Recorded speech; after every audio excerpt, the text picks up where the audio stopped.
Gold trusted gold buyers తాకట్టులో ఉన్న బంగారాన్ని విడిపించి ఈ రోజు ఉన్న మార్కెట్ ధరకే కొనబడును. మరిన్ని వివరాలకు సంప్రదించండి 77107720. Welcome to RTV. నేను శివరామకృష్ణ. వాతావరణ శాఖ ఇప్పటికే మరో 48 గంటల్లో అయితే 40 నుంచి 50 కిలోమీటర్ల వేగంతో ఈదురుగాలులు అయితే వేస్తాయి. అలాగే అక్కడక్కడ మబ్బులతో మోస్తారు వర్షాలు పడతాయని చెప్పి వాతావరణ శాఖ అయితే వెల్లడించింది. ఇప్పుడు మనం విశాఖ సముద్ర తీరాన్ని అయితే ఉన్నాం. మనం చూడొచ్చు ఇప్పుడు మొత్తం అంతా సముద్రం కూడా అల్లకల్లోలంగా ఉండి కెరటాలు అవి ఉవ్వేసి పడుతున్నట్టు ఉన్నాయి. ఈ నేపథ్యంలో మొత్తం అంతా నిర్మానుషంగా ఉంది విశాఖ సముద్ర తీరం అంతా. మనం ఈ వాతావరణ శాఖ హెచ్చరించింది అయితే మోస్తారు వర్షాలు పడతాయి.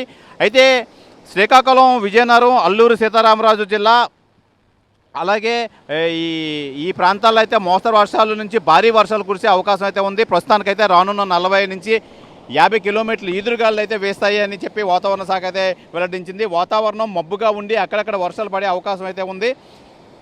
అయితే ఆంధ్ర ప్రాంతానికి సంబంధించి ప్రత్యేకమైన హెచ్చరికలు అయితే ఏమి లేవు. కొన్ని ప్రాంతాల్లో నైరుతి ఋతుపవనాలు ఇప్పటి ముప్పుడుగా అభివృద్ధి చెందుతున్న నేపథ్యంలో ఈ ప్రాంతాలు వర్షాలు పడతాయని చెప్పి వాతావరణ శాఖ అయితే తెలియజేస్తున్నారు. మత్స్యకారులు ఆందోళన చెందవలసిన అవసరం అయితే లేదు. బంగాళాఖాతంలో అల్పపీడనం అయితే ఏర్పడింది. ప్రస్తుతానికైతే ఇది రాబోయే 2 రోజుల్లో ఉత్తర ఒడిశా, పశ్చిమ బెంగాల్, జార్ఖండ్ వైపు అయితే ప్రయాణించే అవకాశం అయితే ఉంది. భారత వాతావరణ విభాగం ఇప్పటికే ఐఎండీ అయితే తెలిపింది. అయితే దక్షిణ రాజస్థాన్, ఉత్తర గుజరాత్ మీదుగా ఉన్న ఉపరితల ఆవర్తనం నుంచి బంగాళాఖాతంలో ఉన్న అల్పపీడనం వరకు ద్రోణి అయితే కొనసాగుతుందని ఈ వాతావరణ శాఖ అయితే వివరించింది. వీటి ప్రభావంతో రాబోయే 3 రోజుల్లో రాష్ట్రంలో పలు ప్రాంతాల్లో తేలికపాటి నుంచి మోస్తరు వర్షాలు కురుస్తాయని చెప్పి అంచనా అయితే వేస్తుంది. దక్షిణ కోస్తా రాయలసీమలో వేడి, తేమ, అసౌకర్య వాతావరణం నెలకొంటుందని చెప్పి పేర్కొంది. అయితే అరేబియా మహాసముద్రంలో ఏర్పడిన అల్పపీడనం బలహీనపడింది.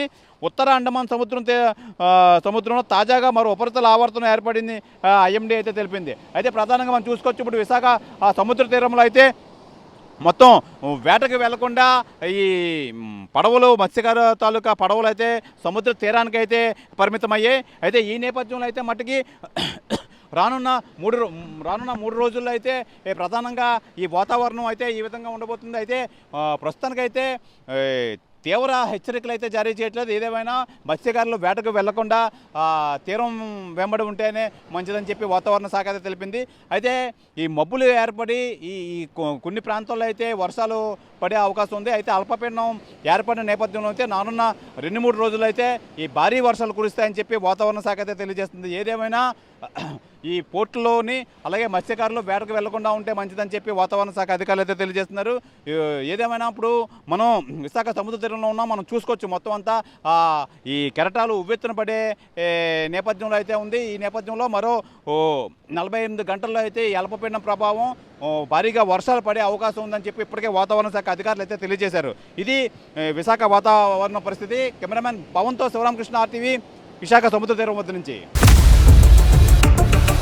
ఇండియా పాకిస్తాన్ తాజా అప్డేట్స్ కోసం డౌన్లోడ్ చేసుకోండి ఆర్టీవీ లైవ్ యాప్.